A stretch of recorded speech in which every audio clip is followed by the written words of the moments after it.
T V کی بین الاقوامی خبروں کے ساتھ میں ہوں ادیبہ خان آفریدی۔ کینیڈین وزیر اعظم جسٹن ٹروڈو نے کہا ہے کہ گزشتہ ہفتے کے دوران شمالی امریکہ میں گرائی گئی 4 پراسرار اڑنے والی اشیاء کا کسی نہ کسی طرح ایک دوسرے سے تعلق ہو سکتا ہے۔ مزید جانتے ہیں اس رپورٹ میں۔ کینیڈین وزیر اعظم جسٹن ٹروڈو نے کہا ہے کہ گزشتہ ہفتے کے دوران شمالی امریکہ میں گرائی گئی 4 پراسرار اڑنے والی اشیاء کسی نہ کسی طرح ایک دوسرے سے متعلق ہو سکتی ہیں۔ یوکون میں کینیڈین آرمڈ فورسز اور RCMP کے اہلکاروں سے ملاقات کے بعد صحافیوں سے گفتگو کرتے ہوئے ٹروڈو نے کہا کہ اس بات پر یقین کرنے کی کوئی وجہ ہے کہ یہ کوئی اتفاقی بات نہیں ہے کہ اتنے کم وقت میں 4 اشیاء کو دیکھا گیا ہے۔ ظاہر ہے اس میں کچھ قسم کا نمونہ موجود ہے۔ حقیقت یہ ہے کہ ہم اسے گزشتہ ہفتے کے دوران نمایاں طور پر دیکھ رہے ہیں۔ دلچسپی اور قریبی توجہ کا باعث ہے جو بالکل وہی ہے جو ہم کر رہے ہیں۔ ٹروڈو نے کہا یہ انتہائی سنگین صورتحال ہے۔ انہوں نے وعدہ کیا کہ کینیڈا اور امریکہ دونوں ممکنہ خطرات سے علاقائی سالمیت کے دفاع کے لیے اقدامات کر رہے ہیں۔ ٹروڈو نے کہا کہ CAF اور RCMP اس علاقے میں ایک مشترکہ مشن کی قیادت کر رہے ہیں جہاں یوکون میں آبجیکٹ کو نیچے گرایا گیا تھا۔ ٹروڈو نے کہا کہ شمالی علاقے میں سردی کا موسم ملبے کی تلاش کو مشکل بنا رہا ہے۔ انہوں نے کہا کہ نامعلوم شے کو کم آبادی والے علاقے میں اتارا گیا تھا اور جو بھی برآمد ہوا ہے اس سے حفاظتی خطرہ لاحق ہو سکتا ہے۔ انہوں نے کہا کہ یہ جاننے کے لیے زیادہ سے زیادہ بازیافت کرنا بہت ضروری ہے کہ کینیڈا کی فضائی حدود کی خلاف ورزی کیا ہے۔ ٹروڈو نے کہا کہ نوراڈ کی اعلیٰ سطحوں پر بہت زیادہ تجزیہ ہو رہا ہے۔ انہوں نے مزید کہا کہ کینیڈین ایئر فورس اور RCMP کے بہت بہترین وسائل ریکوری کی کوششوں سے نمٹنے کے لیے تعینات کیے گئے ہیں۔ کینیڈا کے وزرائے اعلیٰ نے ہیلتھ کیئر کے لیے کینیڈین حکومت کی جانب سے دی گئی تجویز کو قبول کر لیا ہے۔ مزید تفصیلات جانتے ہیں اس رپورٹ میں۔ کینیڈا کے وزرائے اعلیٰ نے ہیلتھ کیئر کے لیے کینیڈین حکومت کی جانب سے دی گئی تجویز کو قبول کر لیا ہے۔ کینیڈا کے وزیر اعظم جسٹن ٹروڈو نے گزشتہ ہفتے کینیڈا کے وزرائے اعلیٰ سے ملاقات کی تاکہ صحت کی دیکھ بھال کے ایک کمزور نظام کو آگے بڑھانے میں مدد کے لیے 10 سالوں میں صوبوں اور خطوں کو تقریباً $46.2 بلین کی نئی رقم بھیجنے کا منصوبہ بنایا جائے۔ وزرائے اعلیٰ کے فیصلے کے بعد وفاقی حکام فنڈنگ کے معاہدے کو حتمی شکل دینے کے لیے انفرادی طور پر صوبوں کے ساتھ 2 طرفہ ملاقاتیں کرے گا۔ وزرائے اعلیٰ کے گروپ کونسل آف فیڈریشن کے سربراہ مینیٹوبا کے پریمیئر ہیدر اسٹیمسن کا کہنا تھا کہ وفاق کی تجویز کو قبول کرنے کے فیصلے پر تمام پریمیئرز متفق تھے، تاہم یہ طویل مدت کے لیے فکس نہیں ہے۔ ان کا کہنا تھا کہ ہم تسلیم کرتے ہیں کہ یہ صحت کی دیکھ بھال کی فنڈنگ کا ایک طویل مدتی حل نہیں ہے جس کی ہمارے ملک میں ضرورت ہے۔ کینیڈا کے وفاقی وزیر صحت اور بین الحکومتی امور کے وزیر نے وزیر اعظم کے فیصلے کا خیر مقدم کیا ہے، جنہوں نے ایک مشترکہ بیان جاری کرتے ہوئے کہا ہے کہ کینیڈین طویل عرصے سے ہماری عوامی اور عالمی صحت کی دیکھ بھال کے نظام پر فخر کرتے رہے ہیں۔ ہمارے پاس اپنا تعاون جاری رکھنے اور اس میں کام کرنے والوں کے تجربے کو بہتر بنانے کا موقع ہے۔ مشترکہ ترجیحات کے لیے فنڈز بھی ان صوبوں اور علاقوں پر منحصر ہوں گے جو ایکشن پلانز تیار کر رہے ہیں، جس میں بتایا گیا ہے کہ یہ فنڈز کیسے خرچ کیے جائیں گے اور کس طرح پیش رفت کی پیمائش کی جائے گی۔ اسٹیٹسٹک کینیڈا کے نئے اعداد و شمار کے مطابق 1/4 کینیڈین کہتے ہیں کہ وہ $500 کے غیر متوقع اخراجات کو پورا کرنے سے قاصر ہیں۔ اس حوالے سے مزید جانتے ہیں۔ مہنگائی نے کینیڈین عوام کے معمولات زندگی کو مشکل بنا دیا ہے۔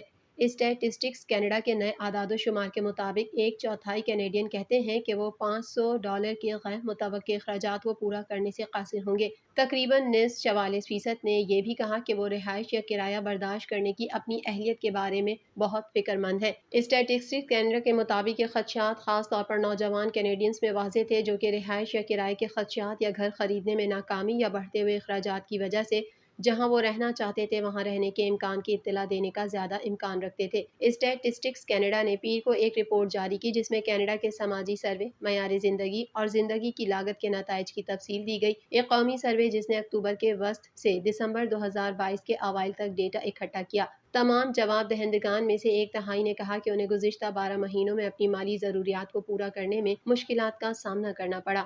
اسٹیٹسٹکس کینیڈا کے مطابق 2022 میں کینیڈا نے 1982 کے بعد سے ایک سال میں صارفین کی قیمتوں کے اشاریے میں سب سے بڑی چھلانگ دیکھی۔ 2021 اور 2022 کے درمیان CPI میں 6.8% اضافہ ہوا۔ تمام زمروں میں قیمتوں میں اضافہ ہوا۔ قیمتوں میں سب سے زیادہ اضافہ نقل و حمل، خوراک اور پناہ گاہوں میں ہوا، جس میں 3 اقسام میں بالترتیب قیمتوں میں 10.6%، 8.9% اور 6.9% اضافہ ہوا۔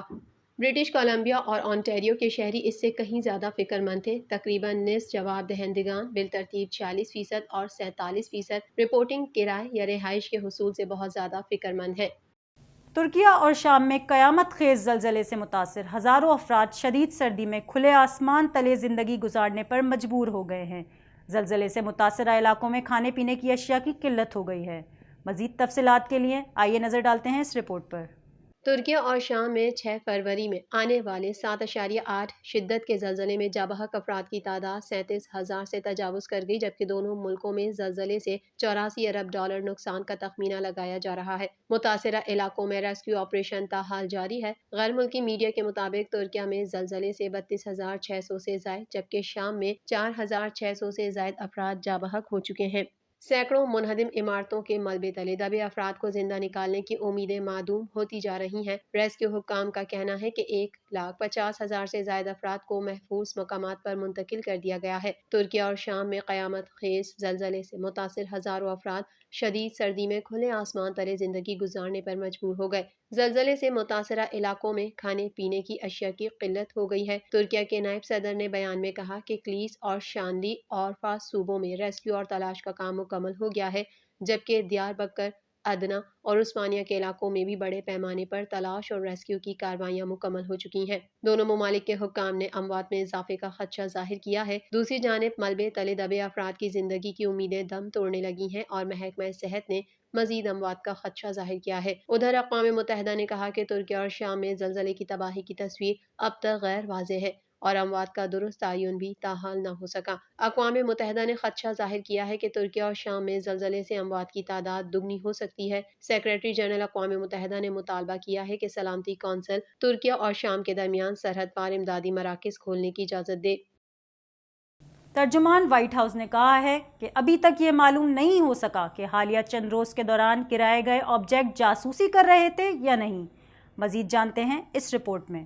امریکہ کا کہنا ہے کہ چین کے مبینہ جاسوس غبارے کے اہم سینسر سمندر سے برآمد کر لیے گئے ہیں۔ دوسری جانب وائٹ ہاؤس نے کہا ہے کہ ابھی تک یہ معلوم نہ ہو سکا کہ حالیہ چند روز کے دوران گرائے گئے آبجیکٹ جاسوسی کر رہے تھے یا نہیں۔ امریکی فوج کے ترجمان کی جانب سے جاری بیان میں کہا گیا ہے کہ 4 فروری کو جنوبی کیرولائنا کے ساحل کے قریب گرائے گئے چین کے مبینہ جاسوس طیارے کے اہم سینسر سمندر سے مل گئے۔ غبارے کا ملبہ بحر اوقیانوس میں پایا گیا ہے۔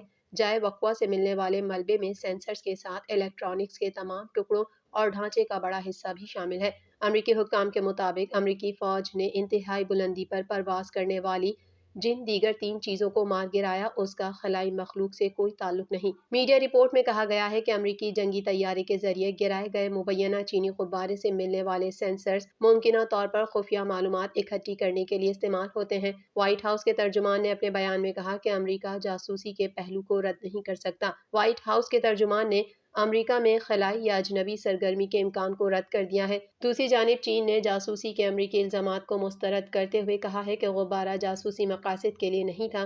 چین کا غبارہ گرائے جانے کے بعد امریکہ اور چین کے تعلقات کشیدہ ہیں۔ TNN ٹی وی کے نیوز بلیٹن سے فی الحال اتنا ہی۔ مزید خبروں اور اپڈیٹس کے لیے دیکھتے رہیے TNN ٹی وی۔